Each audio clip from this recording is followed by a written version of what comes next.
What does it mean to say, I am? Is consciousness an accident of biology? Or is it the fabric of the universe? On Spinning the Light, we bridge the gap between ancient wisdom and modern inquiry. We're stripping away the illusions of the ego to find the radiant core of human existence. Join us, your hosts, Christy and Sharon, as we unravel the mysteries of the mind and illuminate the true nature of being. This is Spinning the Light. Hello, hello. Hello. Welcome, everybody. Thanks for joining.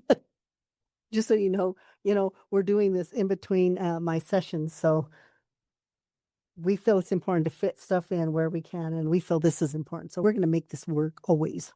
Yes. Hopefully you find something That really resonates with you. some gem.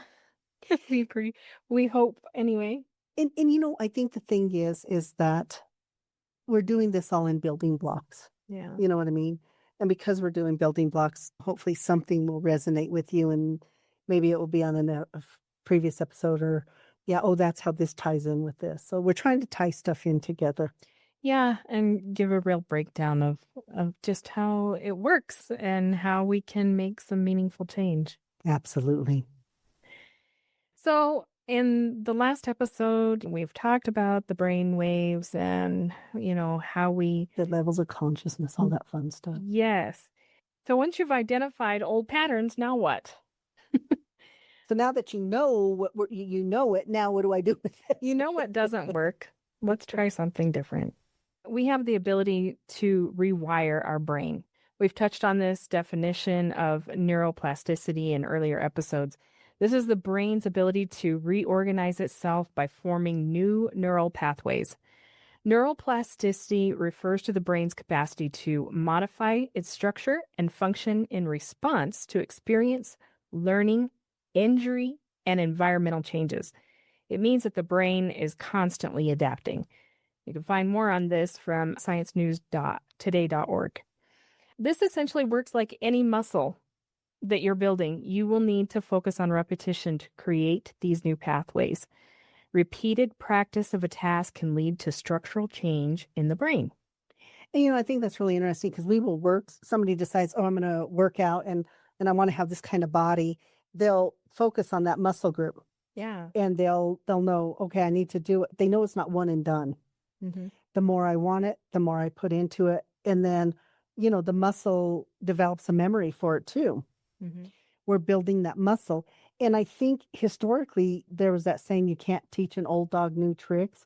Well, we know that's not true. We now know more about the brain and understand that we have the ability to change, and it is through practice.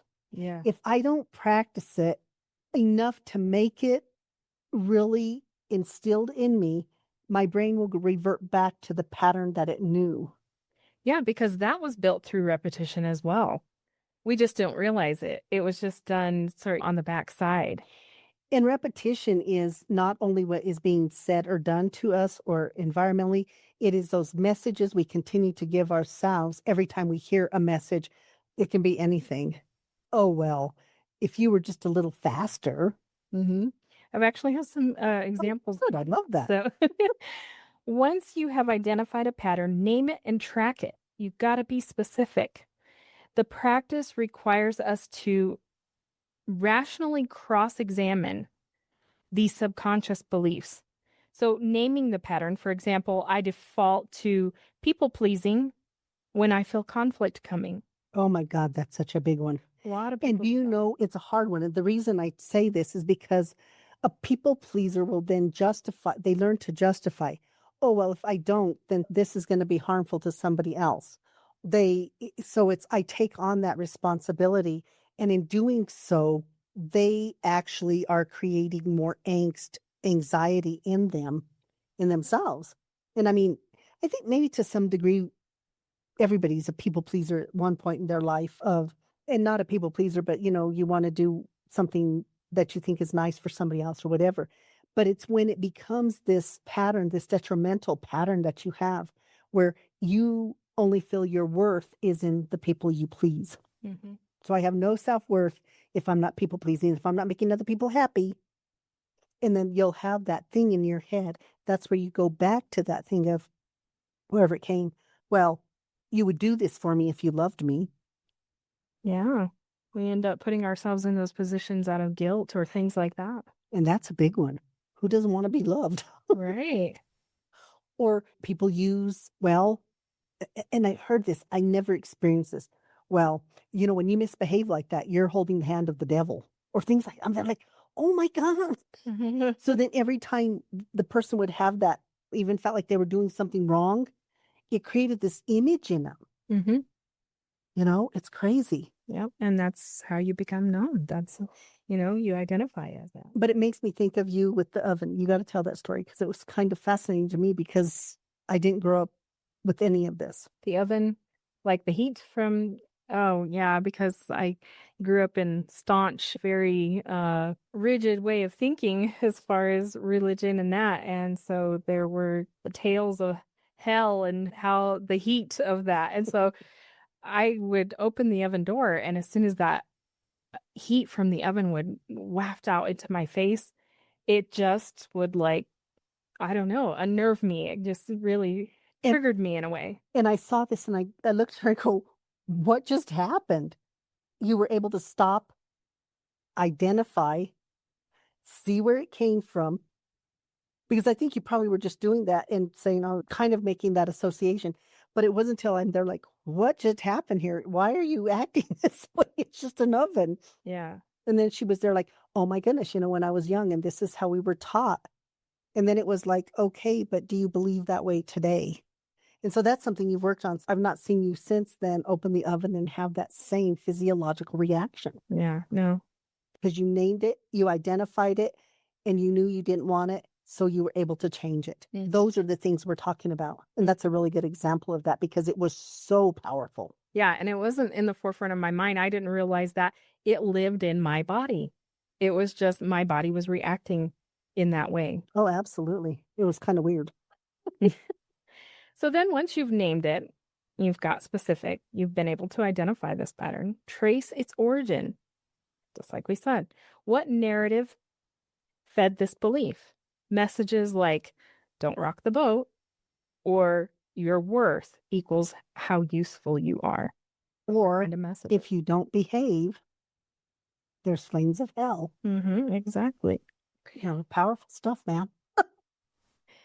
The response was likely built in as a defense mechanism that your younger self learned to use as a way to stay safe. And I think even with that, when we talk about people pleasing, sometimes I think what kids do is if they see an angry parent or something like that, I'm going to go be good. I'm going to go do something. And that parent might have a positive response. Well, no, oh, this is what I have to do. And it's such a fast thing. It can be something so fast for us. Yeah. But then if we don't feed it, that one time doesn't matter. But as soon as we start feeding it, and as soon as somebody else identifies it and then puts it back on us, now we're in this conundrum. Mm-hmm. We're repeating it and building a muscle. Mm-hmm. So. It's sad in a way because we do not even realize what we are doing to ourselves in those moments. And I don't think people realize when they're engaging with this either, when they use certain terminology or whatever. I don't think a lot of times it's with intent, but it's just at that crucial moment. And now we've created something and that we have to learn to uncreate. Yeah. But you have to really be able to identify it and take a look at it so that you can examine it. And so it can be helpful to write these down or record yourself speaking phrases in a calm voice. You can also repeat them in your mind like a mantra as you drift off to sleep. This way, they can slide into your subconscious mind without being blocked by your inner critic. And remember when we talked about that, when you're going into sleep, that's your time where you can put in new messages into the brain. So if it's one of those things of, I am confident, people do love me, I am lovable, things like that. If you can put those in, then that's already going to be more embedded in your subconscious than if I say it out loud. Mm-hmm. Just saying it out loud is not the same as doing it at that time. Right. People don't realize how strong the subconscious is. Oh, yeah. As mentioned before, the subconscious is where our beliefs live.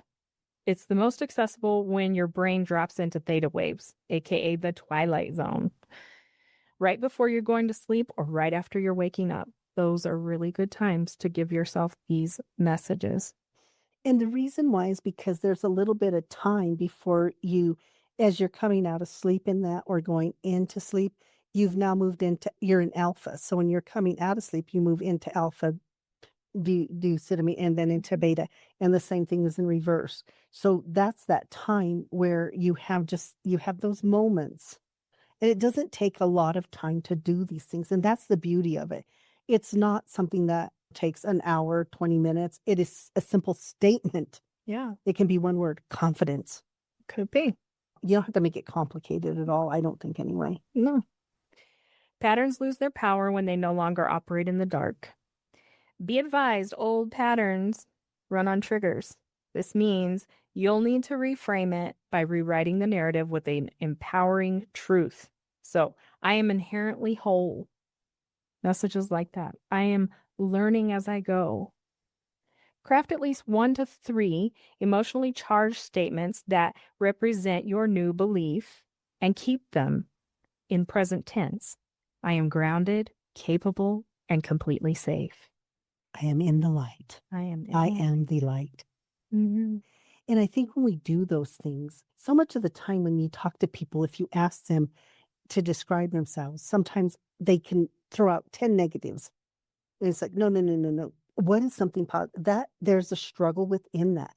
It's because also that narrative, oh, well, don't be vain. Yeah. Don't be boastful.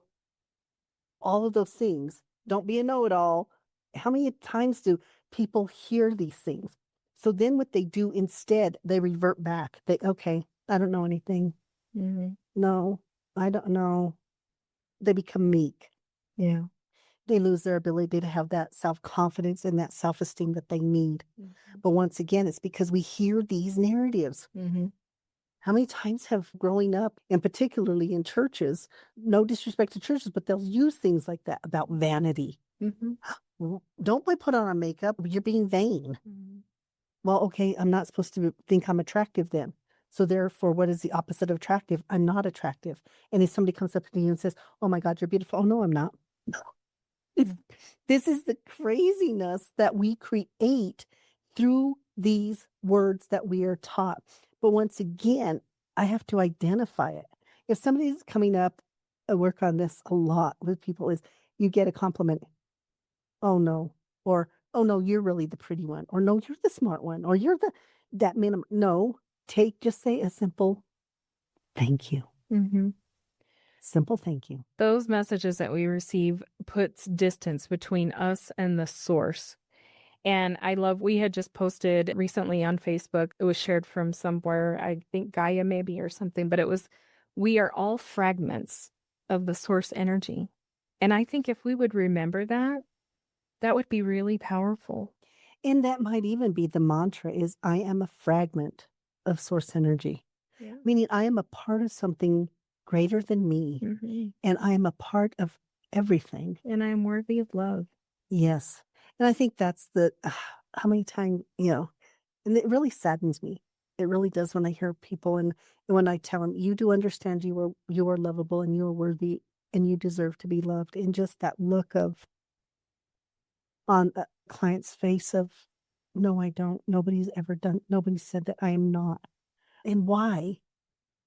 How sad that we would allow that. Mm-hmm. And when I say that, and when I say it breaks my heart, it really does. It hurts my heart when I hear those kind of things because nobody wants to be invisible.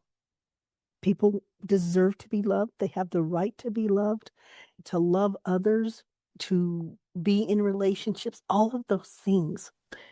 We've received so many messages throughout time about that separation and that we're not worthy. Absolutely. Like I said, it really hurts my heart when I hear those kind of things. So when you create these affirmations, I guess you would say, these things to help you build that confidence, you're essentially interrupting the autopilot when you do this. And that's really important because so much runs in the background on the subconscious, as we mentioned. The subconscious is deeply connected to your nervous system, so it responds powerfully to imagery and body sensations. Absolutely. So another thing that you can use is visualization. For example, when a negative belief or anxiety surfaces, close your eyes and feel where it lives in your body. Then you need to visualize. This is something that if you picture a merry-go-round or any ride that's spinning you, okay, and as the faster you go, everything becomes more and more of a blur. You see nothing. Mm-hmm. And at some point, and that's how our emotion is, it becomes a blur and we feel out of control, and we feel that in our stomach, where little kids call it the tickle or the butterfly. Yeah. My tummy tickles. And that your tummy's tickling, but it's not a good tickle. Mm-hmm. It might start out as a good tickle, but then as that person is spinning you, the reason it gets that way is because there's a part of that subconscious that knows we're allowing somebody else to spin us. Yeah. And I tell people, remember on the merry-go-round. And then they're like, well, no, I can't stop the merry-go-round. I said, yes, you can. I said, you have the power. I said, the cool thing about the merry-go-round when you were little is all you had to do is move and put your foot down. You just tap it, and then pretty soon what happens? The merry-go-round slows down. It slows down. And the more you step on it, and the more you hold your foot down, you feel it drag and you feel it stop. And then as soon as it stops, you look around and you see the trees, you see the colors, you see everything that is surrounding you, and everything becomes clear, and there is clarity within that. So remembering that when we are having these things, it's just a merry-go-round that somebody else has been spinning you around in for a long time. Mm-hmm. And remember, you can always put your foot down and stop that. And once you're able to do that, and once you're able to focus on something, and in this case, once the merry-go-round starts, you get to see the world around you. Yeah. Sometimes it's a matter of, if you feel that way, you stop, you look at a tree, look at a flower, look at something that has color, vibrancy, or stuff like that, or sound, water running, Mm-hmm. any of those things that are using our senses. Yeah. Then what happens is we get that moment of pause in order to be mindful. And in that mindfulness, we can ask those questions, and we can look at, what is it I want differently? When I'm doing treatment plans and stuff, I'll ask people, what do you want to see different? Well, I don't want to be mad anymore. Okay, well, I can't put that down. What is it you want? I don't want to be mad anymore. Well, do you want to be happy? Yes, I want to be happy.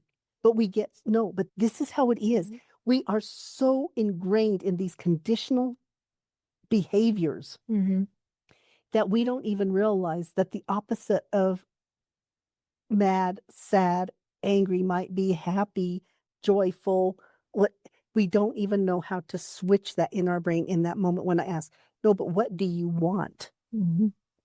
They will always tell me what I don't want. And I always tell them, I can't do it in what you don't want. Well, the brain doesn't even know what to go to next then. Exactly. And that's all of that conditioning and that subconscious level that we regurgitate this stuff on a daily basis without even realizing we're regurgitating it, and we're keeping it spinning in our heads. And we're at a point, I think, in a conscious awareness phase that people are wanting things to be different. Yeah. And they just don't know how to make it different. Mm-hmm. Yeah. So this pairs a cognitive shift, signaling your nervous system that it is safe when you do these, picturing the merry-go-round. So using that visualization.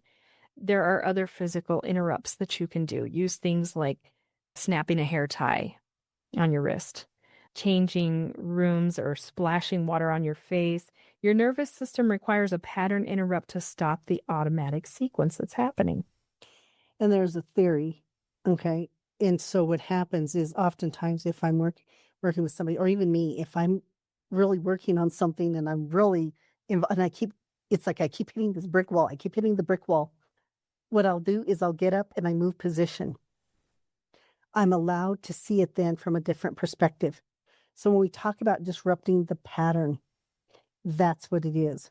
Mm-hmm. It's like if I'm having a thought and then I go and put a hard candy in my mouth and I just focus on the hard candy. Mm-hmm. How does it break down? What does it taste like? Does it taste the same on all parts of my tongue? It shouldn't. Mm-hmm.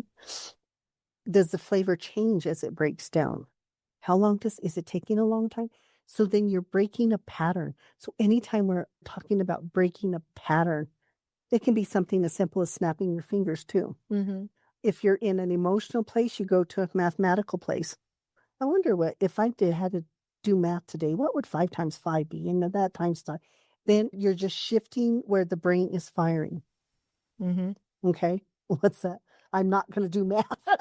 I refuse. Talk about make me go to an emotional place. I just went right back to 2nd grade. Miss Caney standing there with her ruler. Oh my God, what? You got to share that with the audience. See what I mean? Look at that subconscious coming out right here, right in front of us. Exactly. Well, we used to play this game called Around the World, and as soon as they said it, my heart would drop into my stomach. And I knew that meant that they would get to you and you'd have to stand up and she'd put a flashcard up there and you had to answer the math problem immediately. Well, I was no good at math. Well, the anxiety probably made you not good at math. I was just beside myself by the time that she would get to me, and I would just freeze and not say anything. And then she'd whack us with a ruler.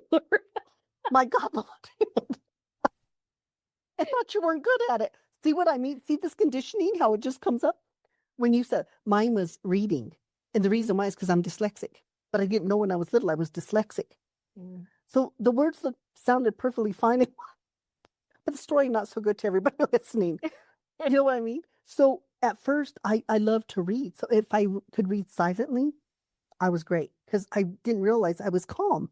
Mm. But as soon as it was time to read out loud in class, I'm like you, girl. I was there like, oh, it's my turn and I only have to read this much. But it was like I was going to read the whole book. Oh, yeah. So yeah, even though now I don't have that because I've really learned how I had to take control of the dyslexia. So it's only, I understand now, it's only in heightened, if my anxiety goes up, the dyslexia gets worse. If I stay in a place of calm, it's non-existent really. Don't show me a flashcard, not even today. Not even today. That's one I need to work on. Isn't it amazing? But it made you feel like you were not, it made you feel like you were not good at math.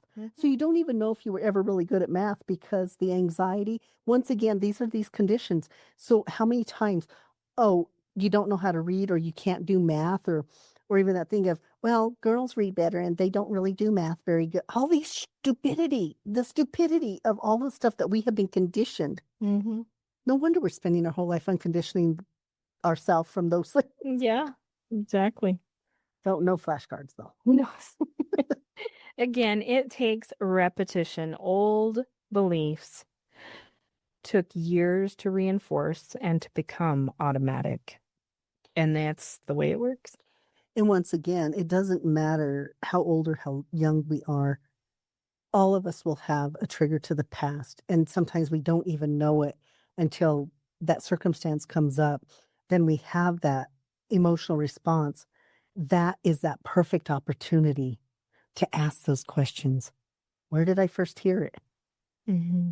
And then even track, is this a pattern that I've noticed, in my life? And also, what is my contributing factor to it?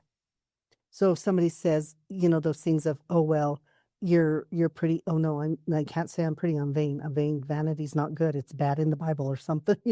Somebody said it's bad. So therefore, no. So yeah, every time somebody said that to me, I would say, no, I'm not. Reinforcing. Mm-hmm.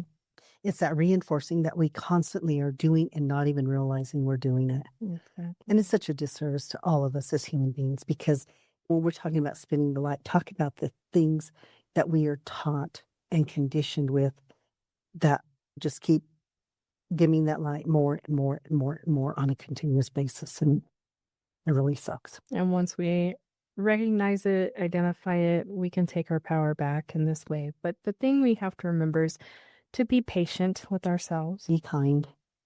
It takes practice in catching the old program that's running and then gently and firmly choosing to click on the new one. And that's what it is. It is a choice. If something is going on in you and it doesn't feel good, Mm-hmm. ask yourself, why do I get doing this? If it doesn't feel good, what are some of the things I can do to help me feel good? And sometimes it's hard, and that's where the patience comes in. Because guess what? After so much time, the answer is, I don't know. And I think a lot of times we're waiting on some big epiphany to help us change our ways or whatever. But it's the subtle things. It's in the subtleties. Sometimes it's in the silence. It's not this big, drum, drum roll. Here it comes. Mm-hmm. No, it is sometimes simply in a breath, Yeah. in a smile, and the kindness from somebody else. It is subtlety. It is somebody seeing you, truly seeing you, which sometimes helps us see ourselves for the first time in a long time. So it's the subtle things. But even in that, we have to show ourselves a little bit of grace. And we have to understand, if this pattern has been developed for 10 years or whatever, I can't expect to change it in that moment alone. Mm-mm. Because it is a practice, you'll ebb and flow with these things. And getting upset with yourself will not help you to actually make those changes. No. The only way that we can really do this is to love ourselves into the new fashion of what we want to be. Do you know what I mean? Absolutely. To grow is by loving ourselves. And the other thing is giving yourself permission to be loved by others. Yeah. Because if I feel unlovable and I start to love myself, I'm still missing a piece of the component. Mm-hmm. And that is to allow ourselves to be loved by others, and that it is okay. And it is okay to be loved by multiple people. Yeah. Love is a powerful thing and is something that we should all be doing on a daily. And remembering, there are so many ways to love, so many degrees of love, that there's enough to go around for everybody. Mm-hmm. And when you're doing that, you're allowing other people to do the same. Yes. So we are on social media, Facebook, Instagram. If you like anything that you have heard, we hope that you will share with your friends and family. Yes. And we are also on Worlds of Wonder by Spinning the Light on YouTube. And that's where the inner world meets the outer world. That's our travels. That's our travels. Oh, we always love, and we love to share that with people. Because what we realize is that there are some people, for whatever reason, that maybe don't have that opportunity to travel. And I thought it was so cool. A friend of yours thanked us one day. We had posted a whole bunch of pictures from, I don't know, whatever trip we were taking on our Facebook page. And she thanked you because she said for her, it was like she got to experience these places. We were sharing these experiences with her. And I think that's truly what it is for us. We want to share these experiences. We want to maybe give you the idea to go to places you didn't even think of or didn't even know existed. Well, and the meaningful things that we draw out of those travels. Oh, One of our most recent ones was the trip to Chimayo, which is a santuario. Mm-hmm. It was a really wonderful trip, and very spiritual, very. Mm-hmm. And then our last one was to Mesa Verde, and that's the Native American cliff dwellings, and just to be in that historic place, to learn of the cultures and the richness of them and your connection to those cultures and stuff. So there's so much that goes into that. And just really, if it's not somewhere you've ever gone or you've ever thought of or you didn't even know existed, sometimes, you get that opportunity when we do our travels in Worlds of Wonder by Spinning the Light. Yes. Our website is spinningthelightpodcast.com, and we would love for you to just subscribe there. You'll receive an email whenever we post a new episode, and we appreciate it. And we're working on some new things to put on there as well. So we're Yeah. very excited about a lot of the up and coming stuff that's going on with us. You can also catch Sharon 10 a.m. Mountain Standard Time on Saturday and Sunday on Noon Vibe. That is a live talk. You can jump on there and It's a free app, and it's we talk about community here because we really are trying to build a community. We're doing our best to build this community and get people on board with wanting to spin their light. And if they don't have, maybe they feel their light is dim. Maybe sometimes when we listen to other people and learn from them, our light gets there a little bit more and a little bit more. And then pretty soon you're burning your light really bright. And then you share that with the next person. This is about sharing that because remember, we are a fragment of the whole. yes.